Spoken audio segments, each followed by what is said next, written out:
चलिए बोलिए आनंद तीर्थंकर श्री आदिनाथ भगवान की जय। मोक्ष मार्गस्य नेतारं वेत्तारं कर्मभूमिकां ज्ञातारं विश्वतत्त्वानां वन्दे तद्गुणलब्धये। बोलिए पंच परमेष्ठी भगवान की जय। चलिए आप लोग निकाल लें तत्त्वार्थ सूत्र तृतीय अध्याय। तत्त्वार्थ सूत्र तृतीय अध्याय। हाँ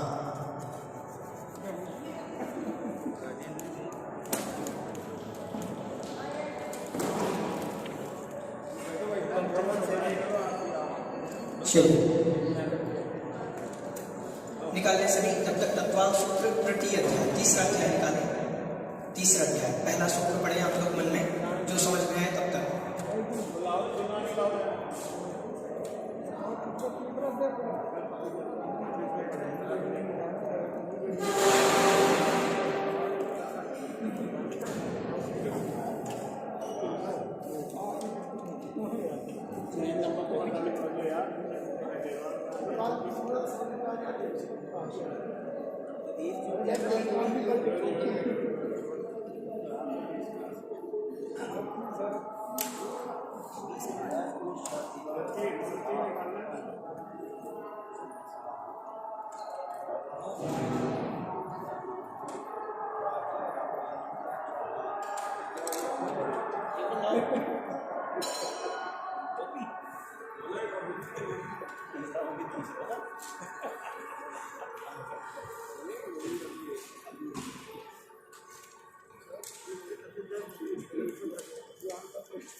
चलिए हमारे साथ बोलेंगे तृतीय अध्याय का पहला सूत्र।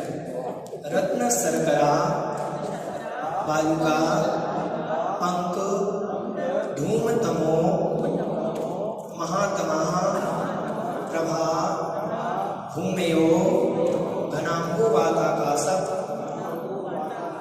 प्रतिष्ठा शक्तारूढ़ः। रत्न शर्करा बालुका पंक धूम तमो महात्मा प्रभा भूमयो घनाम्बुवाताकाश प्रतिष्ठा शक्तारूढ़ः।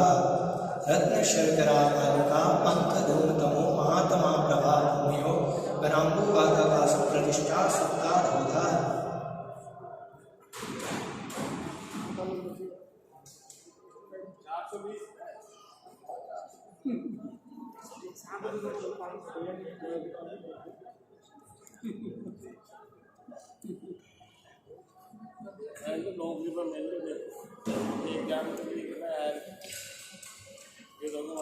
चलिए देखिए नीचे की बात चल रही है।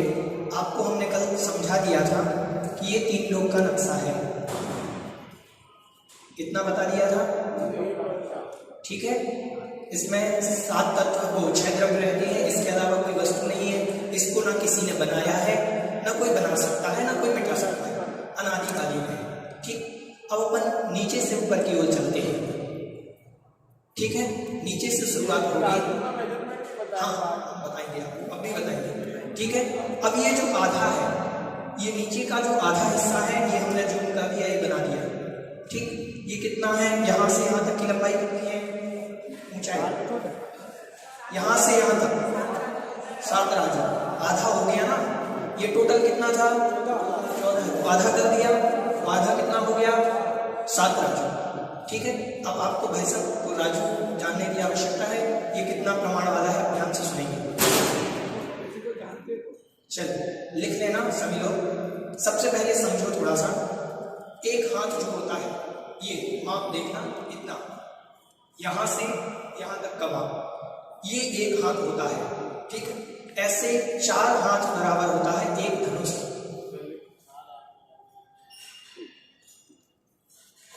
ये जैन दर्शन के अनुसार बताते हैं 4 हाथ बराबर एक धनुष।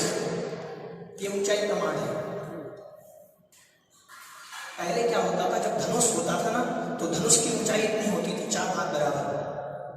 ठीक है।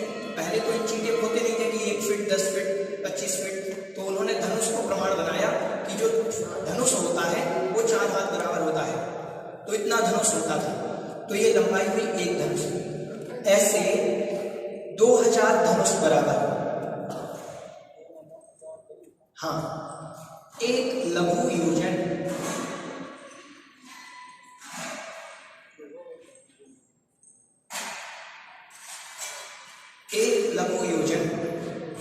ठीक, असंख्यात वो, ये लघु योजन हो गया। अब महायोजन के लिए लगाएंगे अपन 2000 का 500 गुणित करें अपन, या इसको 500 गुना मान लें। हाँ, 500 गुना कितना हुआ?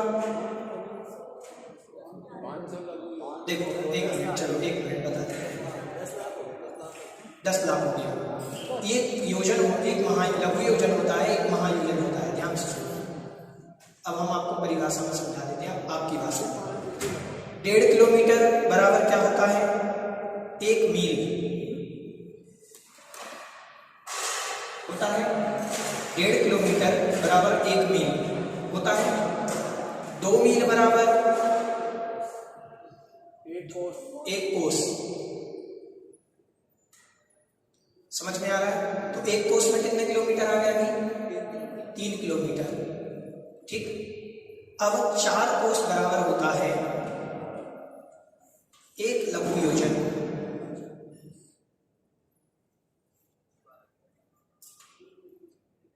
तो इसमें कितने किलोमीटर आ गए?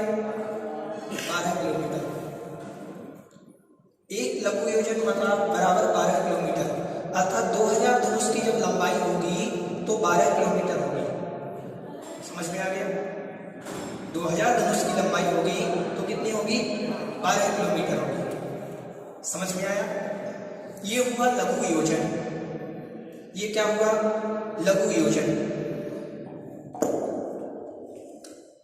सही, साफ से थोड़ा गीला करो।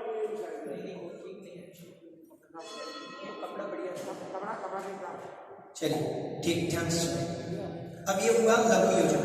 लघु योजन की जब बात करेंगे, ध्यान से सुनो, मंदिर की ऊंचाई, इसमें जब भी हम आपको पढ़ाएंगे तो मंदिर की ऊंचाई बताएं या जिस चीज की ऊंचाई बताएं वो लघु योजन से मापी जाएगी। मंदिर की ऊंचाई, ठीक है, मनुष्य की ऊंचाई,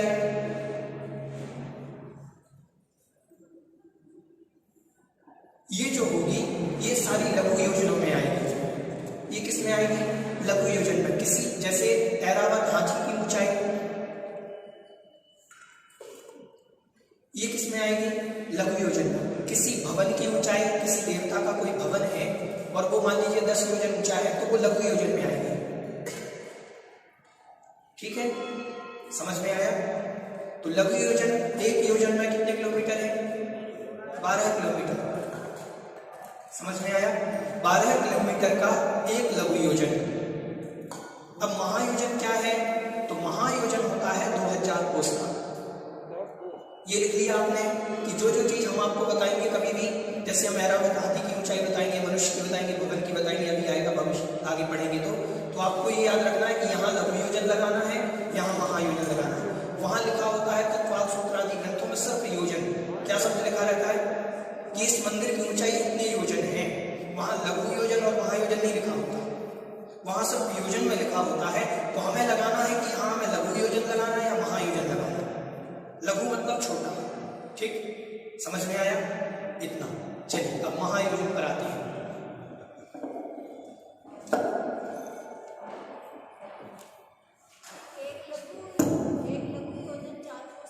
हाँ, एक लघु योजन 4 कोस का, 3 कोस, वो 4 कोस का, तो 4 × 12 किलोमीटर। ठीक, 2000 धनुष के बराबर। हाँ, 2000 धनुष के बराबर। वो हमने आपको प्रमाण बताया कि पहले किलोमीटर नहीं चलते थे, इसलिए हमने आपको धनुष बताया पहले। ठीक, चलिए अब ध्यान से सुनो। महायोजन होता है 2000 कोस का। 2000 कोस का एक महायोजन कितने किलोमीटर आया इसमें?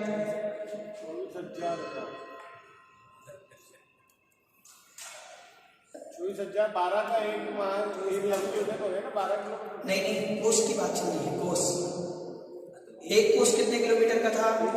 3 किलोमीटर का। तो कितने हो गए? 6000 किलोमीटर। 6000 किलोमीटर का एक महायोजन। एक महायोजन यहाँ लिखा हुआ है। अब ध्यान से सुनो एक बार, 4 कोस का एक लघु योजन और 2000 कोस का एक महायोजन।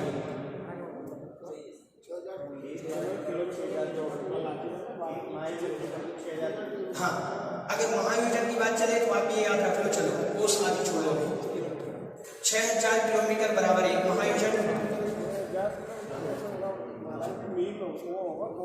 हाँ, कोस में ही तो कह रहे हैं, एक कोस कितने, 24,000 किलोमीटर हो गया ना। ध्यान से सुनो भाई साहब, किसने कर दिया, सुनो ध्यान से सुनो, एक कोस में कितने किलोमीटर आते हैं, 3 किलोमीटर, तो 2000 कोस में कितने किलोमीटर आएंगे, अरे 2000 कोस हैं तो इसका 3 गुना करो ना, 6000। समझ में आया? अब आ गया समझ में? आपको ये समझो, लघु योजन 12 किलोमीटर का और महायोजन 6000 किलोमीटर, ठीक है। ऐसे असंख्यात महायोजन मिलकर के, कितने असंख्यात, संख्या भी नहीं जिनकी, जिन्हें हम नहीं गिन सकते सामान्य मनुष्य, असंख्यात महायोजन मिलकर के एक राजू बनता है। असंख्यात महायोजन बराबर एक राजू, असंख्यात महायोजन बराबर एक राजू।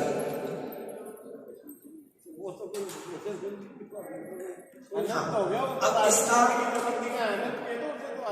नहीं, देखो अनंत, देखो ध्यान से सुनना, अनंत, संख्यात, असंख्यात और अनंत में 3 अंतर हम आपको सामान्य से अंतर बता देते हैं। संख्यात को मनुष्य गिन सकता है, जिसका अच्छा क्षयोपसम हो, तीव्र क्षयोपसमधारी हो, जैसे चक्रवर्ती आदि है, वो संख्यात को गिन सकता है। संख्यात तीर्थंकर है, संख्यात को गिन सकते हैं, कितनी संख्या है। उसके बाद असंख्यात प्रारंभ होता है, तो असंख्यात की गणना कौन कर सकते हैं, वो कर सकते हैं अवधि ज्ञानी और महाप्रेय ज्ञानी। तो मति ज्ञान 5 ज्ञान होते हैं ना, तो मति ज्ञान, श्रुत ज्ञान संख्यात को जानते हैं, अवधि ज्ञान, महाप्रेय ज्ञान असंख्यात को जानते हैं। अवधि ज्ञानी मुनिराज और महाप्रेय ज्ञानी मुनिराज जो होते हैं, जो यहाँ से बैठे बैठे बाहर की वस्तु जान लेते हैं, आपके मन में क्या चल रहा है, जो मुनिराज जान लेते हैं यहाँ से बैठे बैठे, वो मुनिराज वो बता देंगे आपको कि असंख्यात कितना है, उसका प्रमाण हमें मालूम है। हमारी भाषा में वो असंख्यात ही रहेगा, ठीक। अनंत किसी कौन जानता है, अनंत जानते हैं केवली भगवान, केवल ज्ञानी। आगे के जो 2 ज्ञान है, मति ज्ञान, श्रुत ज्ञान, वो संख्यात को जानते हैं। फिर उसके बाद अवधि ज्ञान, महाप्रेय ज्ञान असंख्यात को जानते हैं, और केवल ज्ञान जब भगवान बन जाते हैं, अरिहंत बन जाते हैं, तब वो अनंत को जान पाते हैं। तो ये अनंत को जानते हैं कौन, केवल ज्ञानी। समझ में आ गया इतना? हाँ, अब संख्यात को हम सब जान सकते हैं, अगर हमारा अच्छे से अच्छा क्षयोपसम है, नहीं तो हम जान सकते हैं। अब कोई मुनिराज है जिनके पास अवधि ज्ञान और महाप्रेय ज्ञान है, तो वो असंख्यात को भी जान सकते हैं, ठीक है। और महाप्रेय ज्ञान, अवधि ज्ञानी, महाप्रेय ज्ञानी मुनिराज असंख्यात को जान सकते हैं, और केवल ज्ञानी जो भगवान बन गए, अरिहंत बन गए, ये अनंत को जानते हैं। हम नहीं जान सकते अनंत। अब इनके भी बहुत भेद होते हैं, सिर्फ इतना समझो। तो असंख्यात महायोजन मिलकर के, आप अनंत नहीं कह सकते कि अनंत महायोजन मिलकर के, अनंत नहीं कहेंगे। कितना कहेंगे, असंख्यात महायोजन मिलकर के एक राजू बनता है, जिसका प्रमाण अवधि ज्ञानी, महाप्रेय ज्ञानी बता सकते हैं, क्योंकि ये असंख्यात में है। असंख्यात महायोजन मिलकर के क्या बना, एक राजू। भाई सब आ गया समझ में, एक राजू का प्रमाण। अब यहां से यहां तक का ये 7 राजू है, कितना है, ठीक। अब हमने आपको लघु योजन का बता दिया था कि लघु योजन में क्या क्या है, जैसे पर्वत है, वो पर्वत नहीं, भवन है, मंदिर है, इनकी ऊंचाई लघु योजन से मापी जाती है। अब इसमें जो वर्णन आएगा, ध्यान से सुनो।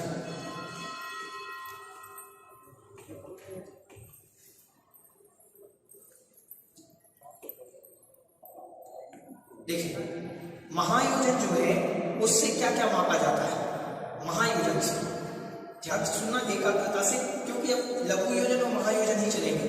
महायोजन से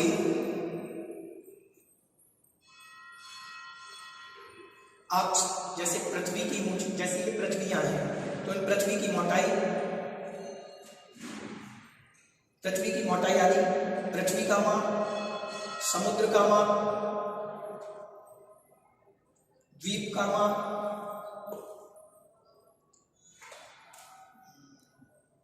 और लोक का माप। लोक में जो भी बड़ी बड़ी वस्तु आएंगी, जो सारी चीजें आएंगी, उसका माप इनसे होगा। किससे? महायोजन से। अगर मैंने कहा ये 6 महायोजन है, ये पृथ्वी मान लीजिए 6 महायोजन है, तो आपको महायोजन में, एक महायोजन में 6000 किलोमीटर लगाना है। ठीक है, तो इसमें जो पृथ्वी का माप आएगा और जो भी माप आएंगे, समुद्र का माप आएगा, द्वीप का माप आएगा, द्वीप का लिख दिया, द्वीप का माप आएगा, तो वो सब माप जो होगा, पर्वत का माप और लिख लें। कोई भी पर्वत आता है, पर्वत का वर्णन, तो उस पर्वत की ऊंचाई महायोजन से मापी जाएगी। ठीक है, इतना समझ में आया भाई साहब? चलिए आगे देखते हैं।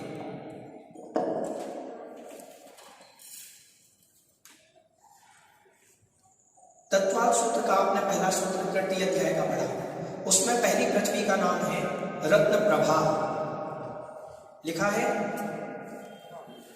रत्न शर्करा, तो प्रभा मतलब कांति, सबके साथ जोड़ते जाना। तृतीय अध्याय का पहला सूत्र देखना है, रत्न, फिर उसके बाद आएगी शर्करा,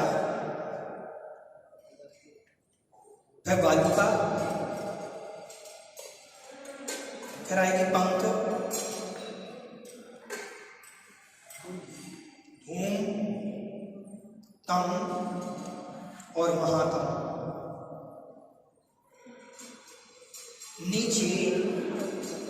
नीचे जो है वह 7 पृथ्वियां हैं। कितनी पृथ्वी हैं? 7। रत्न प्रभा, शर्करा प्रभा, बालुका प्रभा, पंख प्रभा, धूम प्रभा, तम प्रभा, महातम प्रभा। ठीक, भूमयो शब्द लिखा, भूमियां हैं। फिर आगे कहा घनांबु वाताकाश प्रतिष्ठा सप्ताधूरा, आगे लिखा है उसमें घन अंबु वात आकाश, 3 चीजें हैं। देखो ध्यान से सुनो, हम यहां पर बना रहे हैं, ये पृथ्वी है, ये बनी हुई है, इस पृथ्वी के नीचे मैंने 3 लाइन खींची है और उसके बाद स्पेस छोड़ा है, तो घनांबु मतलब घनोदधि वात वलय लिखे, घनोदधि वात वलय।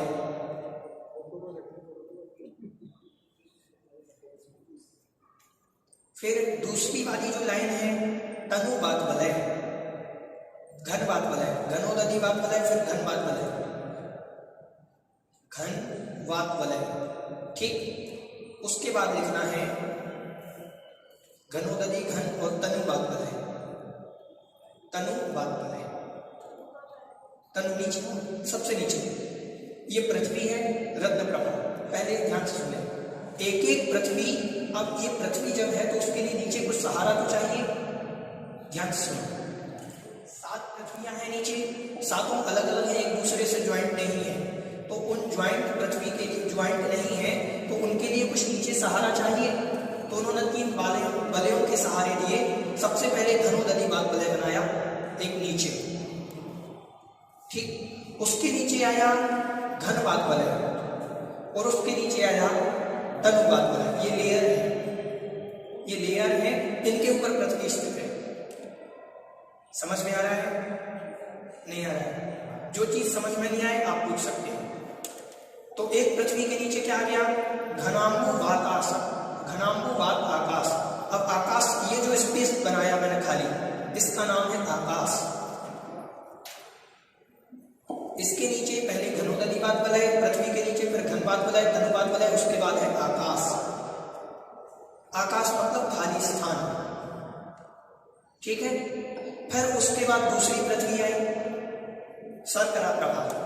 ध्यान से सुनना, एक बार देख ले, शर्करा प्रभा आई तो शर्करा प्रभा के नीचे भी सेम यही सिस्टम। कौन कौन सा वात वलय? घनोदधि वात वलय, घन वात वलय, तनु वात वलय, आकाश। तीसरी पृथ्वी आई, घनोदधि वात वलय, घन वात वलय, तनु वात वलय, आकाश। चौथी पृथ्वी आई, घनोदधि, घन, तनु और आकाश। ऐसे ही समझ में आया? अब ये जो 7वीं पृथ्वी है, ध्यान से सुनना, इसके नीचे भी 3 बादल है और इसके नीचे आकाश छूटा हुआ है। ये यहां पर आई नहीं लंबाई में, आप समझ लेना ये इतनी लंबाई है इसकी नीचे, समझ रहे हो? तो यहां पर जो है ये 3 बादल है और कुछ स्पेस नीचे छूटा हुआ है। लोक का जो हमने आपको नक्शा बताया था, ये अधोलोक का नक्शा है मान लीजिए। तो ये जो हिस्सा है यहां है 7वीं पृथ्वी, इसके नीचे स्पेस छूटा हुआ है,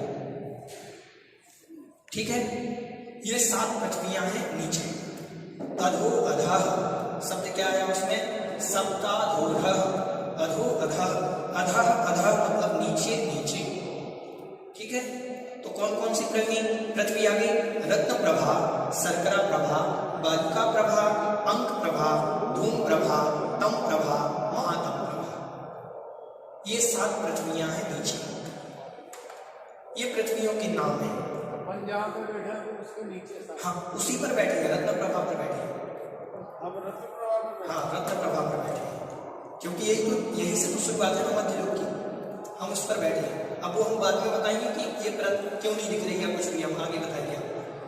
ये जो पृथ्वी है, रत्न मतलब क्या होता है? रत्न, रत्न मतलब ध्यान से सुनो, रत्न के समान जिसकी कांति है।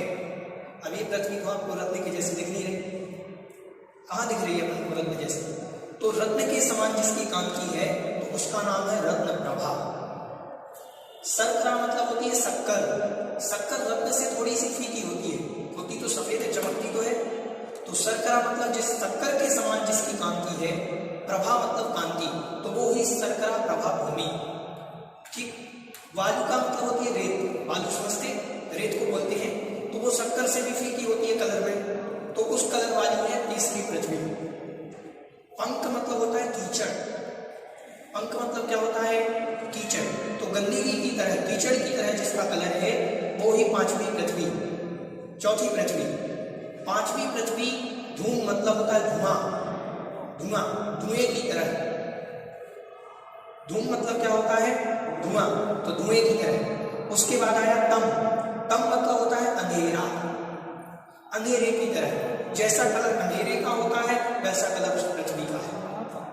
फिर महातम, महा मतलब उत्कृष्ट अंधकार, तम मतलब अंधकार हुआ था ना, और महातम मतलब उत्कृष्ट घनघोर अंधकार। कुछ ऐसा अंधकार होता है जिसमें हम यहाँ से चल करके वहां तक जा सकते हैं, कुछ ऐसा अंधकार होता है कि हम कहीं नहीं जा सकते, बिल्कुल नहीं दिखता। शरीर का हाथ भी देख सकते, हाँ, नहीं देख सकते, कभी कभी ऐसा अंधकार होता है, तो वो महातम समझना, ठीक है? समझ में आया? ये पृथ्वियों के कलर हो गए, इतना ही समझते हैं आज। और कुछ समझना है? रत्न के समान है कलर, न रत्न है न रत्न की पृथ्वी है। ध्यान से सुना, न रत्न है न रत्न की पृथ्वी है, रत्न के समान उस पृथ्वी का कलर है। हाँ, नहीं, 7 नहीं, 3 रहेंगे ना एक पृथ्वी के। बादल है तो 3 ही होते हैं। घनोदधि बादल है, घन बादल है, तनु बादल है।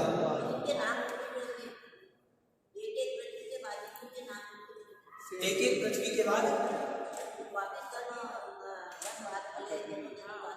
हाँ, वो तो रहेंगे ना, सब पृथ्वी के बाद रहेंगे। घन बादल, घनोदधि बादल है, घन बादल है, तनु, उनके लिए सहारा तो वही दे रहे हैं ना।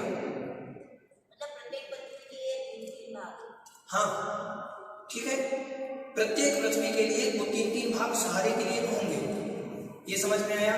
तो नीचे ये अधोलोक है, उस अधोलोक की व्यवस्था ये है। अब इसकी हम ऊंचाई, मोटाई, लंबाई सारी कल बताएंगे। पंख मतलब होता है कीचड़। पंकज शब्द सुना आपने? पंकज, पंकज मतलब होता है कमल।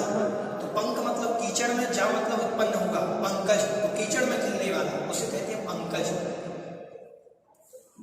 नीरज, नीर में खिलने वाला, नीरज। जलज, जल में खिलने वाला, जलज। सारे शब्द हैं, उसके ऐसे ही बनते हैं सब, ठीक है? चलो, आज इतना ही। ध्यान से इसका पूरा रिवीजन करना, 7 पृथ्वी के नाम याद करके आना।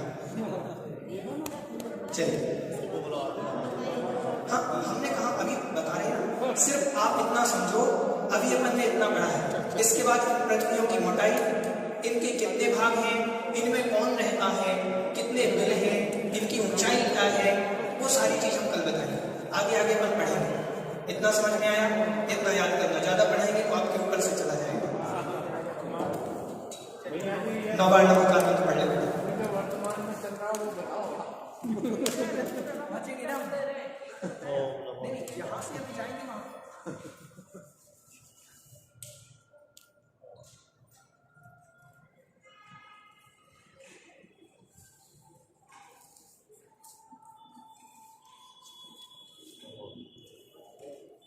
एक लाइन में तब तो लंबो जोड़ो इतिहास हो गया तो 50 जनवाणी एक में सारी तथ्यां बता दी। अब क्या है?